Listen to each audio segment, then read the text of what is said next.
Dr. Elka, I'm going to take you through a journey of learning of dental sutures. So let's dig into the journey of what exactly are the dental sutures and in which situations they are used, what are the different kind of materials which are available, and how you can use best in the oral cavity, and what are the different demonstration techniques. I have made certain separate videos for the demonstration techniques, but these are the few theoretical lessons that you should also know before going ahead to learn about the dental suture and actually practice them. So let's start learning little bit about the dental sutures. What are the different armamentariums, what are the different suture materials which are available in the market, and what kind of suture materials are to be used in which situations. This is I have prepared few presentations and I am going to explain them on my way. That also I am going to tell you a lot of my experiences with dental sutures.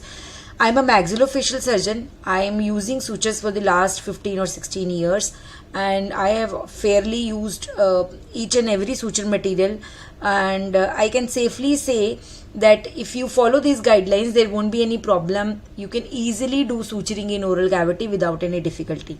So let's jump on to this presentation. So what exactly is a suture? So a surgical suture is the one that approximates the adjacent cut surfaces. Okay, so these are the two adjacent cut surfaces and sutures are going to approximate these areas. Otherwise, without sutures, these areas will be far apart from each other. Okay, so if we are giving the suture, we are slightly bringing them closer. So that means the purpose of the suture is to approximate the tissue, and as well as whatever the blood vessels are bleeding from here, the purpose of the suture is to compress the blood vessels also. So it is basically a strand or a thread of the material which is used to approximate tissues and to ligate the blood vessels. That means in a nutshell I can see that it approximates the tissue, number one, and secondly it ligates the blood vessels. So these are the two methods, rather two indications for using a suture. And in oral cavity sometimes there is a lot of bleeding, so we give sutures to control the bleeding and we give sutures to close our incisions. So this is a basic definition of a suture. Let's jump on to what are the different suture materials, what are they, and exactly let's go on. So what exactly is the suturing? So we know suture, it is a thread material which is used for the approximation of the tissues. What exactly is suturing? Is the act, it is the act of bringing the tissues together and holding them back together in a position until, this is a very important line, until healing takes place. So that means whatever the act you are doing, whatever suturing procedure you are using, that is why different techniques are there, because whatever suturing you are using, it should be there until the healing takes place, because in certain areas the healing takes longer. For example, if you are suturing in oral cavity, the healing happens in 7 to 10 days. So you need sutures which last 7 to 10 days and then you can remove them. But if you are doing it on skin, so you need for 2 to 3 weeks. So you need to do the suturing accordingly. You need to choose the suturing material accordingly. So these are the different situations, and this is our motive of suturing, that it should bring the tissues perfectly together, plus it should bring the tissues into a position until healing happens. Okay, so let's go further. So what exactly are the requisites of an ideal suture material? Okay, so suppose I give you a suture material and I want you to stitch the oral cavity if there is a wound, and what I am looking for? I am looking for a material which should be strong enough so that whenever I am tying a knot, whenever I am passing it through the tissues, it should not break. So that means that is what is called the tensile strength. Okay, so sutures should not break when I am passing it through the tissues. And secondly, it should not be all the time untying. Means I tie the knots and patient comes to me and all the knots are untied within 1 or 2 days. Okay, but I want my suture to be there for at least 7 to 10 days. So I want a suture material which should not there will be no untying of the knots, plus there will be no knot slippage. If I'm using a suture material, suppose I am giving a knot, 1 knot, 2 knots here. So if one knot is slipping, the other knot, if I'm placing one knot and I'm placing another knot, there should not be any slipping of the knots. So that means it should be surgeon friendly suture, and it should be its tensile strength should be good, so that whenever I stretch it or pass it through the tissue, this should not break down, and there should be no untying of the suture material. And the second very important property of any suture material is tissue biocompatibility. What does it mean? That means they should be friendly with the tissues. Means they should not invoke any kind of foreign body reaction there. These days mostly synthetic sutures are being used. If you are using natural sutures, they evoke some kind of foreign body reaction. So if they are made up of organic materials, they do produce some kind of foreign body reaction, and we have to see what kind of suture material do we want to use in what situation. And tissue reaction also depends upon the amount. That means how many sutures are we placing. If we are placing around 6 to 7 suture, or maybe 10 to 15 suture, and the size of the suture material, means whether we are using very small suture. Small suture means I will describe the zeros in the sutures in the upcoming slides. So if I'm using a very narrow thread, or if I'm using a very thick thread, so thicker the thread is, more is the tissue reaction. So I will see according to my requirement whether I want to go for the thicker thread or whether I want to go for the thinner thread. Accordingly it will give the tissue reaction. Next comes the low capillarity. What does it mean? So you know what is the capillarity action. If this is the suture material, or if this is the wound, let me draw it. If this is the extraction socket and you are placing sutures here, you are placing lot of sutures here. Okay, so if these sutures are high in capillary actions, means they are soaking a lot of saliva, they are soaking a lot of fluids, so everything is getting transmitted to the tissues. Okay, so already around the wound there is lot of inflammation, already there is lot of, suppose it is infected. So in that situation, if the suture is also absorbing a lot of inflammatory liquid and everything, so that means they will act as a wick. You know what is a wick? So this is our burner, this is a wick, this is the oil.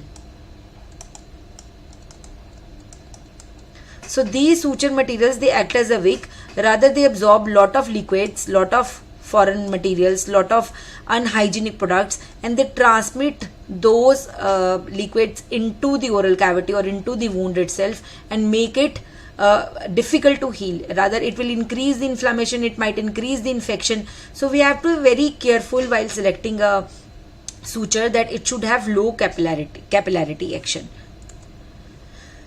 So again, as I have told you, it should have ease of tying facility plus minimum knot slippage. Okay, so and it should be sterilizable, means we'll be able to sterilize the suture material, because we cannot put anything unsterile in the oral cavity or anywhere in the body. So in today's world, all the suture material that we get these days, they are already pre-sterile with ethylene oxide gas. So I would strongly suggest you go for the pre-sterile sutures which come in packing, which we will discuss in after a few slides. And finally, okay, so let's jump onto the suture material sizes.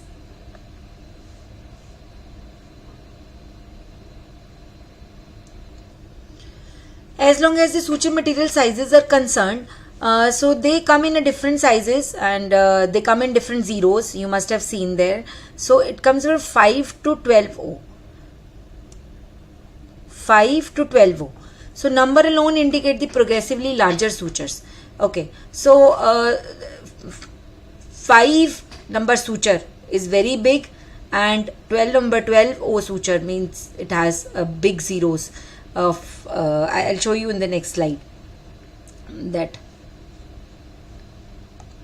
Okay, so whereas numbers followed by 0 indicates the progressively smaller. If we are looking at this number, if we are going into 6, 7, 8, 9, the suture size is very, very big, and we are going into zeros like 10, 20, 30, the suture sizes are smaller and smaller. So how they are? So 5 is more than 4 and so on. So then comes the 0, 20, 30, and then 30 is bigger, 40 is smaller, much smaller. Okay, so the number of zeros increase. So 10, 20, 30, 40. So the number of zeros increase, the size becomes smaller and smaller. The thread becomes thinner and thinner. So you have to remember this, the more the number of the zeros, the thread is thinner. So you need to choose that suture material which suits you the most and which suits the conditions most. Suppose if somebody is using for the plastic surgery, normally 50, 60 sutures are used. And if somebody is using for oral cavity, 30 and 40 sutures are mostly more than enough.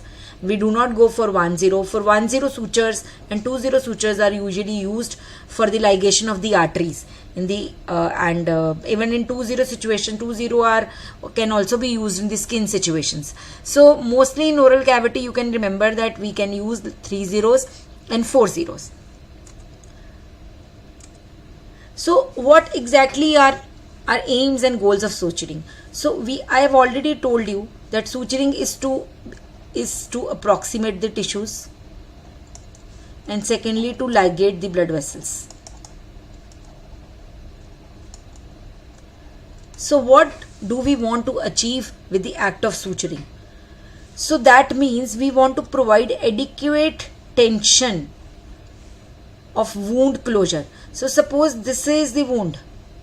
Okay, so I want to approximate this and with this without creating a lot of dead space. So what exactly is the dead space?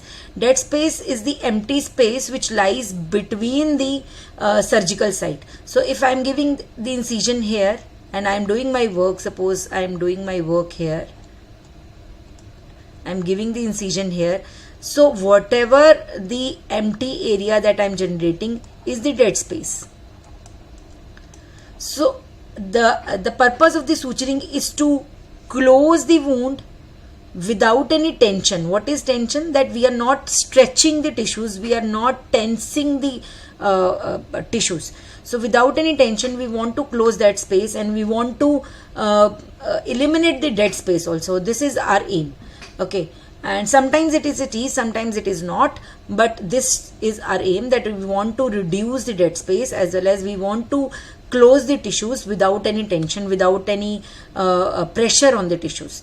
Okay, so and second goal is maintain hemostasis. That means, what is hemostasis? Control of bleeding.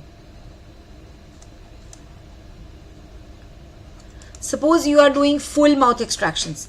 Okay, full mouth extractions, there will be a lot of bleeding, and I am washing, I am cleaning it, and then if I put lot of sutures there, right, so that will achieve my goal of hemostasis. So this is also my goal when I am doing the suturing. This is one indication that I want to do the suturing because I want to control the bleeding. So this is what is hemostasis. Okay, so what is primary intention healing? So primary intention healing is when this is the incision line, and when when the two parts of the incision line, this is one part of the incision line, this is the other part of the incision line, and this is the incision, and when two parts of the incision line, they get approximate beautifully with the help of the suture, and then becomes a thin line for the healing. This is called primary intention. Suppose if I leave my wound like this only,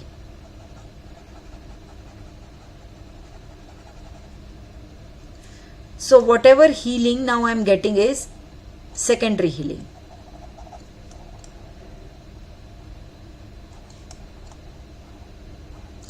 Means whatever healing is happening, there will be a lot of scarring. There will be delayed healing, there will be a lot of scarring. So if I can get any primary intention healing in any kind of wound, that will be preferable.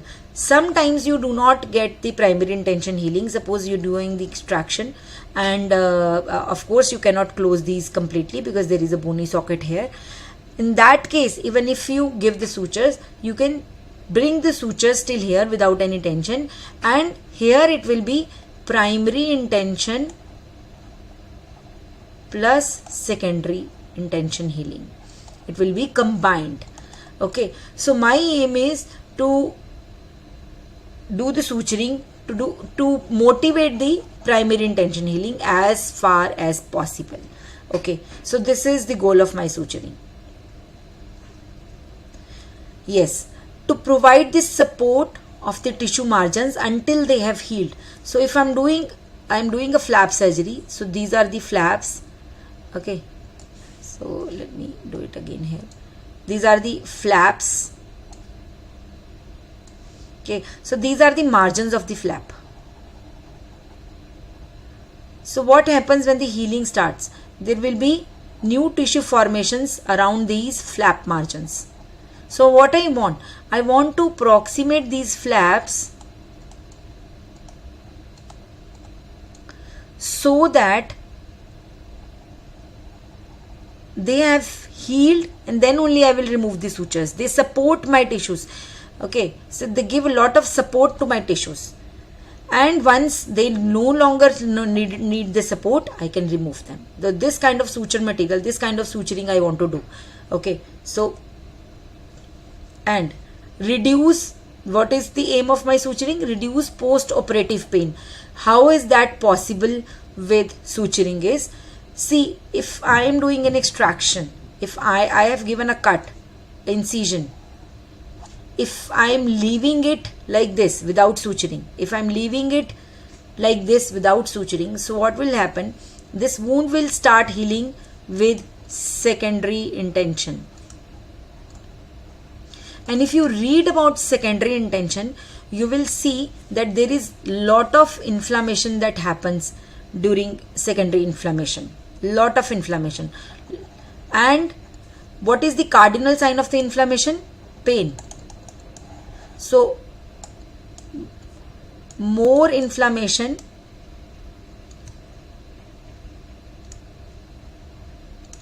more pain. Right? So we want lesser pain. So how can we achieve it?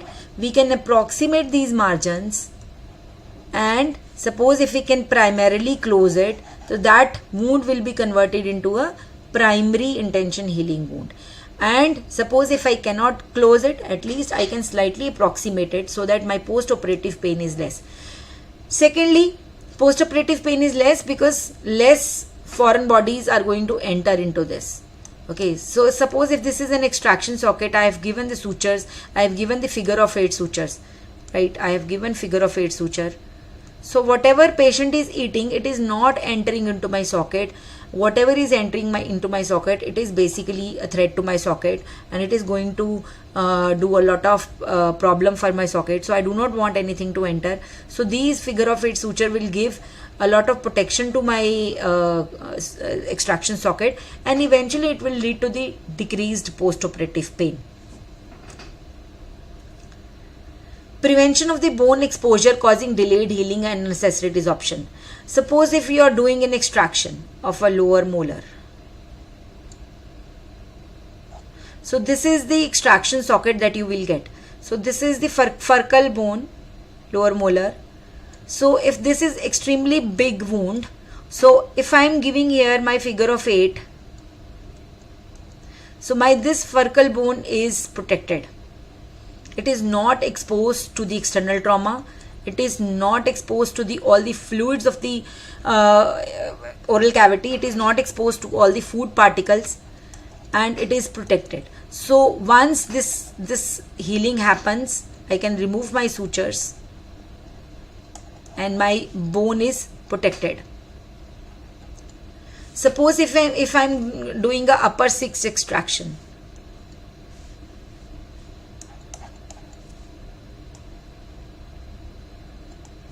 This is the maxillary antrum. Okay, if I'm doing the extraction, there will be only a periosteal covering here. So I want nothing to go inside the wound. So if I place sutures here, my internal lining would be protected and my bone will not be exposed, and there will be good healing. Yes, definitely proper flap position. That is the aim of the suturing. So next we can jump on to the classification of the suture material. So here I am going to stop the video because it is going to be very long.